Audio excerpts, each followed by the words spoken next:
Gracias, señor presidente, compañeras y compañeros. Poco a poco se va concretando lo que los proverbios ya enseñaban, que no hay fecha que no se llegue, ni plazo que no se venza, ni deuda que no se pague. Los plazos se están cumpliendo, se están venciendo conforme la reforma constitucional los planteó. Las fechas se están llegando y la deuda histórica que tenemos con el pueblo de México en materia de justicia, pronto la vamos a saldar en su primera etapa. Lamentablemente, otra vez la distorsión, la magnificación, la mentira, el embuste para descalificar la reforma al Poder Judicial. En realidad se trata de una resistencia que ha apostado por el fracaso, que ha puesto en marcha una narrativa catastrofista, una narrativa de invectiva, que tuvo, por cierto, recientemente su última esperanza. Se estaban agarrando a un clavo ardiendo porque todavía no terminaba Donald Trump de anunciar las medidas contra México y los aranceles, cuando ya varios miembros del PRIAN estaban pidiendo, antes que rechazar el intervencionismo, la injerencia y el intento de atropello, estaban pidiendo reformar la reforma en aras de la unidad nacional.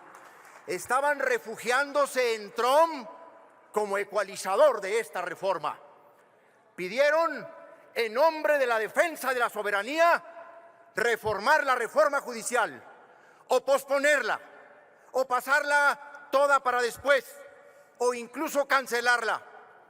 Y no se daban cuenta que caían en la enorme contradicción de que la reforma judicial va no solo en el ámbito de lo federal, en la parte parcial del 2025, sino que en 17 estados del país, en 17 entidades federativas, la reforma judicial va en la elección directa de magistrados y de jueces locales, sí, incluyendo Chihuahua, sí, incluyendo Aguascalientes, sí, incluyendo Coahuila, Durango, Guanajuato, estados que no se esperaron a una primera etapa, estados que formularon el reemplazo total de sus poderes judiciales locales.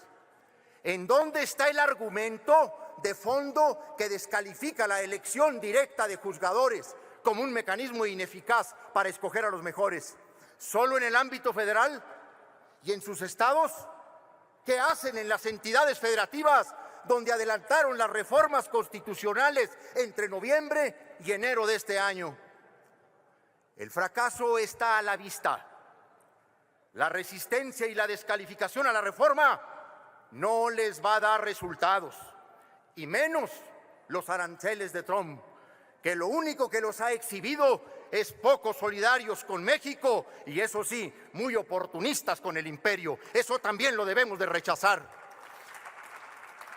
Por eso digo que en lugar de proclamar la unidad nacional a partir de descalificar la reforma, hay que aceptarla como un proceso que es irreversible. Un proceso en el que, por cierto, se han olvidado de elementos que son fundamentales.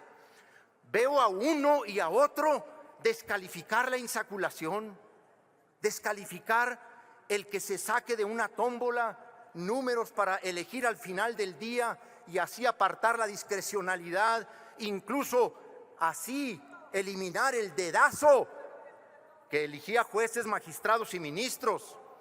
Ya se olvidaron que la insaculación es una de las formas que entonces en el 2014, con la reforma del 2014, se ideó desde Acción Nacional, desde el PRI, desde el PRD, para la elección de consejeros electorales, que se propuso la insaculación como un método para acotar la discrecionalidad política.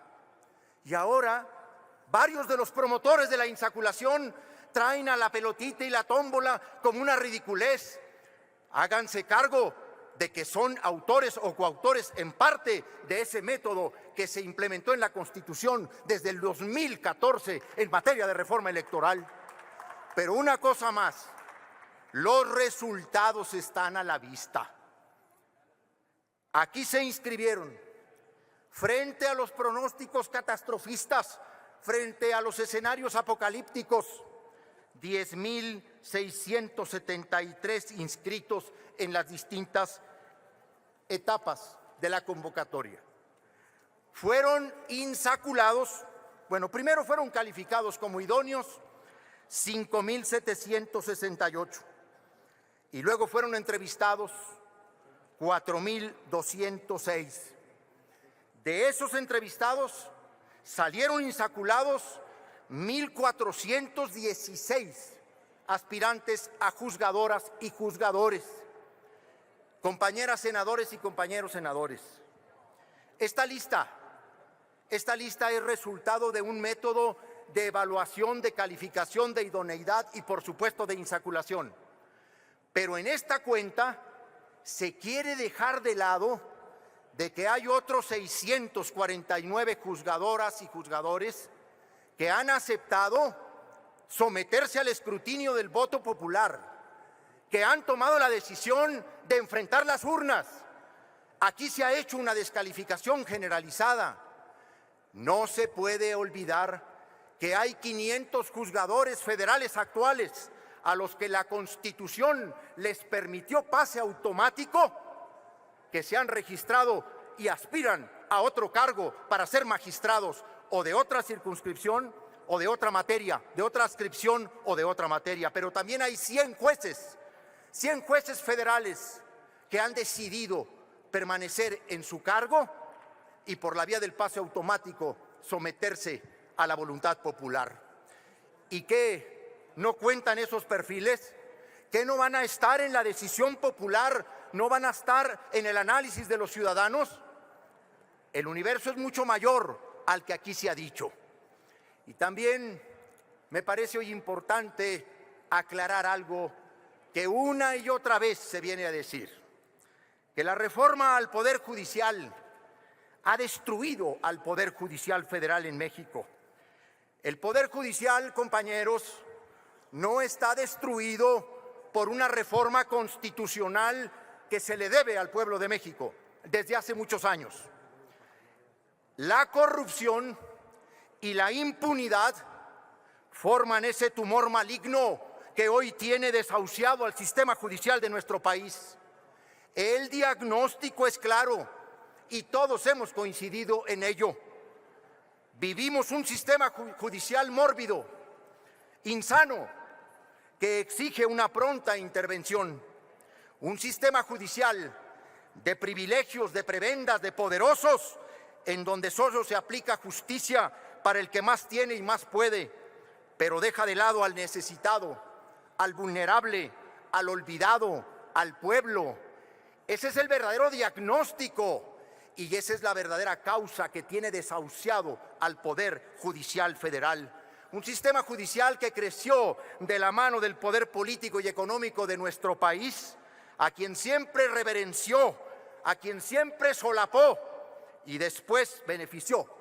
Todo ello como recompensa de los privilegios y de las dispensas recibidas. Un sistema judicial del cual sus propios integrantes, muchos de ellos grandes juristas, hombres y mujeres probos y honestos, se avergüenzan por sus abusos, vicios, falencias e injusticias. Un sistema judicial, lo sabemos todos, que no es del pueblo, ni para el pueblo, ni por el pueblo, pero que empezará a hacerlo el primer domingo de junio del 2025. El día de hoy es importante recordar cómo el sistema judicial le ha quedado a deber al pueblo de México. Por eso decimos que no hay deuda que no se pague. No podemos pasar la oportunidad histórica de refundar, de replantear y de rediccionar redireccionar nuestro sistema judicial, de sembrar las raíces de un modelo igualitario, transparente, democrático, digno y justo, acorde a los tiempos de transformación que vive nuestro país. Por su atención, muchas gracias. Muchas gracias, senador Corral.